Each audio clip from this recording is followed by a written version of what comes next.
আজকের হায়দ্রাবাদের বিরুদ্ধে শুরুটা করে তুষার দেশপান্ডে আর শেষটা করে কাটার মাস্টার মুস্তাফিজুর রহমান। তুষার দেশপান্ডে আজকে 3 ওভারে 27 রান দিয়ে নিছে 4 উইকেট। অন্যদিকে আমাদের cutter master Mustafizur Rahman 2 over 5 বলে 19 রান দিয়ে নিছে 2 উইকেট। প্রথম দিকে কিন্তু তুষার দেশপান্ডে হায়দ্রাবাদের যে বাঘা বাঘা ব্যাটসম্যান আছে তাদের কাউকে কিন্তু দাঁড়াতেই দিইনি। একের পর এক উইকেট তুলে নিয়েছে তুষার দেশপান্ডে। হায়দ্রাবাদকে একেবারে প্রথম দিকে তাদের টপ অর্ডার ভেঙে ছিঁড়ে দিচ্ছে তুষার দেশপান্ডে। আজকের তুষার দেশপান্ডে অসাধারণ বল করছে, কিন্তু শুধু তুষার দেশপান্ডেই না, আজকের চেন্নাই সুপার কিংসের যে কয়জন বোলিং করছে সবাই ভালো বল করছে, যার কারণে হায়দ্রাবাদ কিন্তু 134 রানে অল আউট হয়ে যায়। আর 78 রানের বিশাল জয় নিয়ে মাঠ ছাড়লো চেন্নাই সুপার কিংস। সেই সাথে আজকের জয় দিয়ে চেন্নাই সুপার কিংস উঠে আসলো 3 নম্বর পজিশনে। 9 ম্যাচে 5 জয় নিয়ে এখন চেন্নাই সুপার কিংস আছে 3 নম্বরে।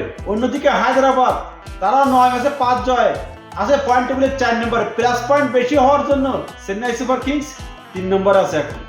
আজকের মনে করেন হায়দ্রাবাদের বিপক্ষে তুষার দেশপান্ডে, মুস্তাফিজুর রহমান, পাতি রানা, রবীন্দ্র জাদেজা, দীপক চাহার, এরা কিন্তু সবাই আজকে অসাধারণ বল করছে। জাদেজা 4 ওভারে মাত্র 22 রান দিয়ে 1 উইকেট নিয়েছে। অন্যদিকে পাতি রানা 2 ওভারে 27 রান দিয়ে নিয়েছে 2 উইকেট।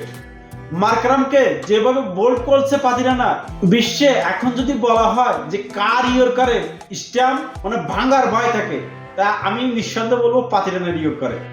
মনে করেন তার ইয়র্কার দেখলে এক কথায় অসাধারণ। বিশ্বে হাতে গোনা 2-1 বলাররা হয়তো এরকম দেখা যাবে পাতি রানার ইয়র্কারের মতন। মার্কারামকে যেভাবে আউট করছে, হয়তো মার্কারামকে দাঁড়িয়ে দেখা ছাড়া কিছুই করার ছিল না।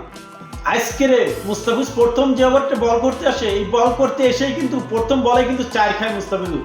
তারপরেও কিন্তু মুস্তাফিজুর স্ট্রংলি ব্যাক করছে। আজকে প্রথম ওভারে মুস্তাফিজুর রান দেয় মাত্র 8, সেই ওভারটা কোনো উইকেট পায়নি। দ্বিতীয় ওভারে রান দেয় মাত্র 5, সেই ওভারটাও কিন্তু মুস্তাফিজুর কোনো উইকেট পায়নি। তারপরে মনে করেন সবাই যখন উইকেট তুলতে বাকি আছে মাত্র 2 উইকেট, 7 উইকেট তখন পড়ে গেছে, সবাই কিন্তু উইকেট ভাগাভাগি করে নিয়ে গেছে। তুষার দেশপান্ডে, জাদেজা, পাতি রানা সবাই কিন্তু উইকেট ভাগাভাগি করে নিয়ে গেছে। তখন বাকি আছে মাত্র 2 উইকেট। তখন আমাদের মুস্তাফিজুর এসেই কিন্তু একেবারে 2 উইকেট তুলে নিয়েছে। শেষ পর্যন্ত মুস্তাফিজুরের আজকের বোলিং ক্রিকেটটা দাঁড়ালো 2 ওভার 5 বলে 19 রান দিয়ে 2 উইকেট। হয়তো মুস্তাফিজুর যদি আজকের আর 2টা উইকেট দিতে পারতো তাহলে পারফেক্ট কাপটা মুস্তাফিজুরের মাথায় উঠতো। কিন্তু তারপরও চেন্নাই সব বোলিংরা ভালো বল করছে। আর চেন্নাইয়ের এই সব বোলিংগুলো আজকে কিন্তু ভালো করার জন্যই কিন্তু তার ফল পেল চেন্নাই সুপার কিংস 78 রানের বিশাল জয়। আর প্রতিশোধটা কিন্তু ঠিকঠাক মতোই নিয়ে নিল চেন্নাই সুপার কিংস হায়দ্রাবাদের বিরুদ্ধে।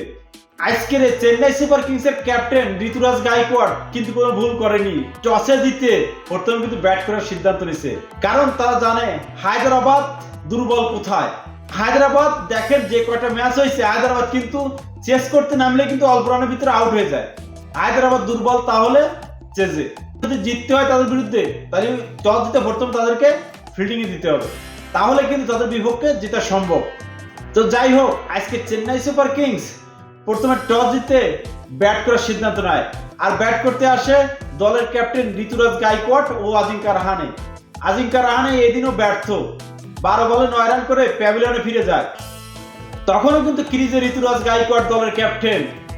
যখন রাহানে আউট হয়ে যায় তখন ক্রিজে আসে ডেরেল মিথেল। দুইজনে মিলে কিন্তু দলকে এগিয়ে নিয়ে যাওয়ার চেষ্টা করে চেন্নাই সুপার কিংসের পক্ষে। ঋতুরাজ গায়কোয়াড়, ডেরেল মিথেল প্রথমে মনে করেন রান হয় না, একটা সময় 8 ওভারে মাত্র 63 রান। সেইখান থেকে ঋতুরাজ গায়কোয়াড় মনে করেন লাস্টের দিকে যত গেছে ততই খালি ফায়ার করছে। অন্যদিকে ডেরেল মিথেলও কিন্তু 2024 আইপিএলের আজকে প্রথম হাফ সেঞ্চুরি তুলে নিল। চেন্নাই সুপার কিংসের এই একটাই গুণ যে প্লেয়ার তাদের 2-4টে ম্যাচের পারফরমেন্স দেখে প্লেয়ারকে বাদ দেয় না। এই ডেরেল মিথেলকে যদি অন্য কোনো দল হইতো তাহলে মনে করেন কত আগে তাকে বসায় দেওয়া হইতো, কিন্তু মহেন্দ্র সিং ধোনি এইগুলো করে না। তাকে কিসের জন্য মাস্টারমাইন্ড বলা হয়? সে প্লেয়ারকে ভালোভাবে পরিচালনা করে, তাকে ভালোভাবে সুযোগ দেয়। মহেন্দ্র সিং ধোনি জানে তার ট্যালেন্টের কোনো কমতি নেই, সে যে কোনো দিন ফিরে আসতে পারে। তার আস্থার প্রতিদান আজকে ডেরেল মিথেল দিয়ে গেলেন। আজকে 31 বলে সে হাফ সেঞ্চুরি তুলে নিলেন। অন্যদিকে ঋতুরাজ গায়কোয়াড় কিন্তু ঝড় চলতেই থাকে ঋতুরাজ গায়কোয়াড়ের। ডেরেল মিথেল যখন আউট হয়ে যায় তখন ব্যাটে আসে শিবম ডুবে, হার্ড হিটার ব্যাটসম্যান শিবম ডুবে কিন্তু আজকে খুব ভালো করছে। শেষ পর্যন্ত ঋতুরাজ গাইকোয়াড় 4 ছক্কার ফুল ঝুরিতে মনে করেন 98 রানের মাথায় আউট হয়ে যায়। মাত্র 2 রানের জন্য ঋতুরাজ গাইকোয়াড়ের সেঞ্চুরিটা আজকে পূর্ণ হলো না। সে আসলে সে দলকে কতটা ভালোবাসে ঋতুরাজ গাইকোয়াড়। সে 98 রানের মাথায় সে ইচ্ছা করলে সেঞ্চুরিটা করতে পারত, কিন্তু সে নিজের কেরিয়ার না দেখে সে দলের দিকে দেখছে। 98 রানের মাথায় সে ছক্কা মারতে গিয়ে কিন্তু আউট হয়ে গেছে। তার ঋতুরাজ গাইকোয়াড় মনে করেন ধোনির প্রশিক্ষণ প্রাপ্ত প্লেয়ার, তাই সে ধোনির মতনই কিন্তু তৈরি হচ্ছে। তার মাস্টার মাইন্ড ফ্রেশ ধোনির মতনই তৈরি হচ্ছে। কিন্তু যখন ঋতুরাজ গাইকোয়াড় 98 মানে মাথায় আউট হয়ে যায়, তখন ব্যাটিং এসে ধোনি এসে কিন্তু প্রথম বলে 4 মারে, পরের বলে সিঙ্গেল নিয়ে মহেন্দ্র সিং ধোনি শিবম ডুবেকে কিন্তু ওই মাথায় স্ট্রাইক দেয়। শেষ পর্যন্ত লাস্টের বলে ডুবে কোনো বাউন্ডারি মারতে পারেনি, 1 রান সিঙ্গেল নিয়ে খেলতে থাকতে হয়। শেষ পর্যন্ত চেন্নাই পেলে 212 রানের বিশাল পুঁজি। আর শিবম ডুবে আজকের যেভাবে প্যাট কামিন্সকে ছক্কা মারছে, শিবম ডুবে 20 বলে 39 রান করে অপরাজিত ছিল। 4টে ছক্কা মারছে, 1টা 4 মারছে। প্যাট কামিন্সের একবার তো পরপর মনে করেন 2টা না 3টে ছক্কা মারছে শিবম ডুবে। শেষ পর্যন্ত ঋতুরাজ গাইকোয়াড়, শিবম ডুবে ও ডেরেল মিথেল এই 3 জনের ব্যাটিং ঝড়ে চেন্নাই পেল 212 রানের বিশাল পুঁজি। জবাবে 213 রানের টার্গেট ছুড়ে দিল হায়দ্রাবাদকে। হায়দ্রাবাদ 213 রানের টার্গেটে ব্যাট করতে এসেই একাই হায়দ্রাবাদের ব্যাটিংদের প্রথম দিকে তুষার দেশপান্ডে মনে করেন পর খালি আউট করতেই থাকে। 22 রানের মাথায় কিন্তু ট্রাভিস হোড ও অনমলপ্রীত সিং এই দুজন কিন্তু আউট হয়ে যায়। তখন ব্যাটে আসে মার্করাম, অভিষেক শর্মা কিন্তু 40 রানের মাথায় 15 রান করে আউট হয়ে যায়।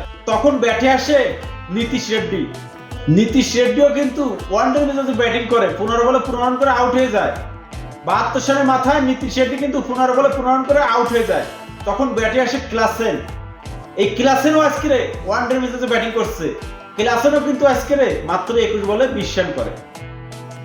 মোটমাট হায়দ্রাবাদের ব্যাটিং দের আজকে পিছে দাঁড়াতেই দিন। চেন্নাই সুপার কিংস এর বোলিং এক কথায় আজকে ফায়ার করছে।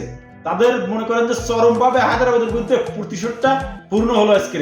চেন্নাই প্রথম ম্যাচে যেভাবে হারছিল হায়দ্রাবাদের বিরুদ্ধে, ধোনি মাস্টারমাইন্ডের মাইন্ডে কিন্তু আছে, যার কারণে সে কিন্তু টস জিতে ঋতুরাজকে বলে দিছিল যে ব্যাট নেওয়ার জন্য। আর চেন্নাইয়ের ক্যাপ্টেন ঋতুরাজও করলেন না, টস জিতে বিন্দু মাত্র ভুল, নিলেনও ব্যাট। শেষ পর্যন্ত 78 রানের জয় নিয়ে পয়েন্ট টেবিলের এখন 3 নম্বর অবস্থান করছে চেন্নাই সুপার কিংস। এইভাবে জয়ের দ্বারা অব্যাহত থাকলে একটা সময় তাদের হয়তো 2 নম্বরে উঠতেও সময় লাগবে না। আর একটা ম্যাচ জিতলেই কিন্তু, আর কলকাতা একটা ম্যাচ হারলেই কিন্তু চেন্নাই উঠে যাবে 2 নম্বরে। দুঃখের বিষয় একটাই, আমাদের মুস্তাফিজুর রহমান হয়তো আর একটা ম্যাচ খেলেই কিন্তু দেশে চলে আসবে, যার কারণ জিম্বাবুয়ে সিরিজ। আর এই সিরিজের কারণে কিন্তু বিসিবি মুস্তাফিজুরকে দেশে ফিরিয়ে আনতেছে। যদি মুস্তাফিজুরকে দেশে ফিরিয়ে না আনতো, হয়তো 2024 আইপিএলটা পুরো টুর্নামেন্ট জুড়ে কিন্তু মুস্তাফিজুর খেলতে পারতো, কারণ সে ধোনির দ্বারা ছিল। ধোনি সহসা কিন্তু 1-2টা ম্যাচে পারফরমেন্স দিয়ে কোনো বোলারকে বসিয়ে দেয় না। তো দুর্ভাগ্যজনক হয়তো বিসিবি চায়নি, যার কারণে মুস্তাফিজ কিন্তু আর একটা ম্যাচ খেলে হয়তো তার 2024 আইপিএল এর ইতি টানবে মুস্তাফিজুর রহমান। তো যাই হোক, তারপরে আমরা চেন্নাইকে সাপোর্ট করব। কংগ্রেচুলেশন চেন্নাই সুপার কিংস, এতটা সাপোর্ট করার জন্য মুস্তাফিজুর রহমানকে ধন্যবাদ। সবাইকে ভালো থাকবেন।